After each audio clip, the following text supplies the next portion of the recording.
Hello everybody, and welcome to the training video for the new Pegasus Wealth Management Capture tool, which we've humorously named Harvey. The purpose of this demonstration is to share with you visually the process for capturing data onto the master document. Step 2 will then be to share with you how the accounting functionality works within the document. And step 3 will be the capture of the assets under management, and finally then some management reporting tools. So without further ado, let's crack on. It's the 4th of April 2018. There may be some edits made to this over time.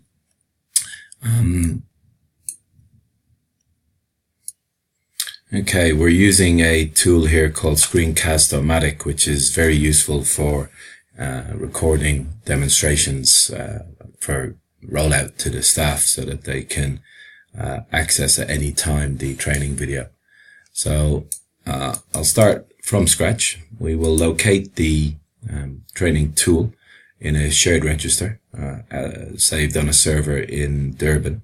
Remotely Cape Town and Johannesburg will access this through a VPN connection, which I'll put into the training video once we've finished. Firstly, the actual tool is a master database that you see here that operates in the background. Each office will have a PWM tool version that they open and populate, which feeds into the master database and gives us the management reporting capability that we need. So once you've clicked on the tool, it will open a landing page. From here you must log in first and foremost. However, you need to test your connection at all times to make sure that you are linked up to the correct database. If you click here, it says connection successful. If there's anything other than that, perhaps an error message, you click on change, which will bring you to the folder where the database is saved, and just simply make sure you're clicked on the current version, which at the moment is 2.5. Having done that, just cancel that. You test connection and you should be good to go. Step 1 will be to log in. Here you will have a drop down box which will offer you your email address and your password, which will be provided to you, and you have your own unique login. The landing page is pretty straightforward. There's a series of reporting sheets down here. Some will be available to you immediately. Others are hidden in the background simply for management reporting. So let's walk a mile in the shoes of a data capture or admin clerk who has been asked to populate a new trade. Step 1 here is to click on the Capture PWM tool, this button here, and it launches a form. Microsoft Access is a series of forms actually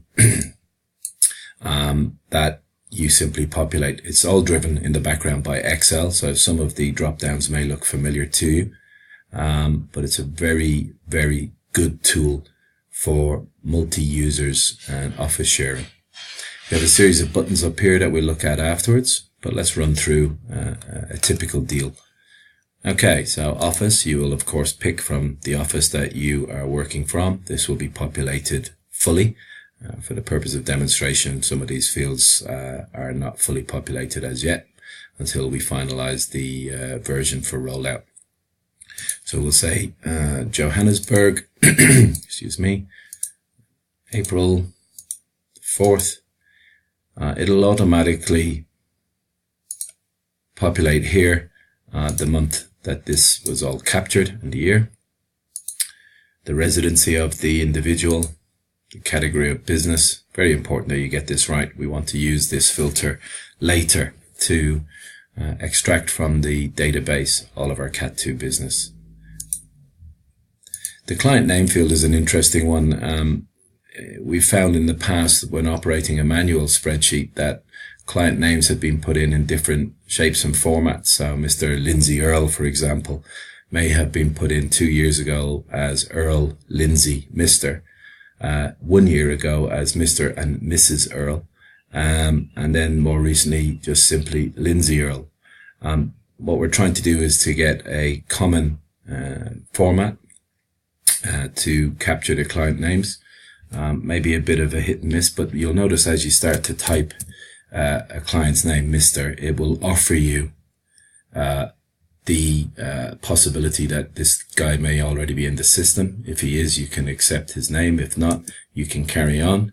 So this will be Mr. Test April 04/04/18.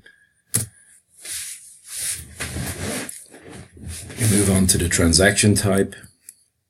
From the drop-down box, you can pick the usual options, new investment for the purpose of this. The AUM filter, again, you'll be familiar with this if you've been populating the manual spreadsheet before. If this is a investment that has not got a existing platform that's providing us with assets under management reporting, we need to select yes, so that when we extract the management data, we will only be looking at the yeses to approach the platform for assets under management. Here we get to the annuity income payments expectation. It lists here the various options that we expect to receive our payments from the platform provider, typically monthly or quarterly, but there are some other exceptions, annual, for example, on some of the capital protection products, and indeed some of the products that we invest into don't have any annuity income, so it would be none. But if you're unsure of what the payment is for the platform that you're loading, you just need to check with your manager. I'll assume for the purpose of this it's quarterly.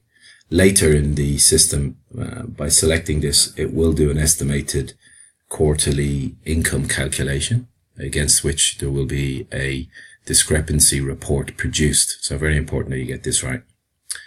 Fairly straightforward here. You put in the client's email address and move on and select the paraplanner loading the deal. We'll say this one is Amanda, and say Andrew is the advisor. Again, all of these fields will be populated with the full list of staff members that would be required. Moving on to the investment currency, let's assume that this gentleman is investing US dollars, an amount of, say, 200,000. And we need to load a FX rate to get the sterling value of this investment. The system is designed to provide reporting in investment currency assets. Here you see US dollars, as well as in a sterling format. So we have the ability to give one book report in sterling. So of course I don't know today's exchange rate for dollars to sterling. By simply clicking this link, it will launch the currency conversion website. Takes a second. And in here you'll see that we have dollars, 200,000 of them. We want British pounds. So as long as you have this just set to 1, it will give you the exchange rate to use, and you simply copy and paste into here. And you'll notice it's now calculated here, the sterling value of that investment. Very easy, very simple. Over here, we get to our platform, so you select whichever platform it might be, and whether it's funds, unit trusts, possibly a referral. The list here will be greater. If you're in any doubt, just check again with your manager and you'll learn very quickly what the fund selection needs to be. The expected initial fee, we have two options here. We have the section where it will be paid from client funds, possibly on the platform, but from the client's monies. And also next door to it here, we have the ability to record the initial fee that may be paid by the platform itself or by the product provider. Think of capital protected products like Standard Bank that pay us an initial fee of 2.5%. Barclays are another one that pay us initial fees of those sorts of levels. So we want to split those and show clearly that this box here is the initial fee charged to the client that may be paid either directly by the client or possibly from his platform, but coming most importantly from client funds. So we'll say 2% here. And for argument's sake, we'll say there's another 2.5% being paid by the product provider. So a total here, as you'll see, of 4.5%. And it works that 4.5% out in the initial currency of US dollars and also in sterling. So again, we have the ability to provide reporting in the investment currency of total initial fees and in the sterling currency also. The status of this payment is set by default to in progress. There is no payment as yet being recorded, so the payment is in progress. Later, you'll see when we bank the money through the accounts package that the status here will change to paid or under query. You'll see as we go along. Next is the expected trail fee. So for example, if we're charging 0.5% per annum, we simply populate it here, and again it's quickly calculated the annual amounts expected in both dollars and sterling. Very straightforward. We have two notes field. Notes 1 is reserved for staff members that are loading the deal to put in a brief summary of the investment and anything that they feel is going to be of importance to review at a later stage. And notes 2 really is reserved for accounts and management population, if there is any additional information that needs to be populated in here. Going back to notes 1, please always try and populate a brief summary of the trade. So you may put in something along the lines of new investment.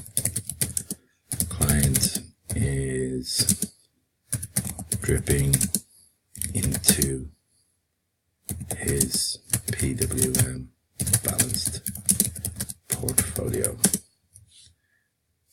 And you simply save that record, data saved. So the sheet is now loaded into the system. I'll show you if we go into the master data here. You should see, when you click on the load master data section, we have our friend Mr. April 4th. And we can just isolate him for the purpose of this demonstration, and you'll see it's populated all that information into something that looks very similar to the existing Bible that you're manually populating. And it gives us all the data that we want. We know the date the money arrived, we know the date of entry. It automatically allocates a deal pack number here, and when you hit save it gives the next number in the list. Category of business, all very straightforward. And across here we get a total investment column here. So this will obviously add up all the numbers that are in this column. Only really has value when you're filtering by a selected currency, because if you have a sterling, rand, Japanese, yen, and all of these numbers are populated, this will just add up all of those, so it won't have any meaning unless you're looking at individual currency. The sterling total, of course, is what you would be drawn to, because it will actually give you the sterling total of multiple currencies and give you an accurate figure. You see the rest is Canaccord, initial fee from the client, initial fee from the product, total initial fee, expected, which is very important, total fee, 9,000 US dollars in this case, sterling value 6,400, and the estimated trail in both dollars and sterling there, and any notes that were populated in notes field 1. Simple.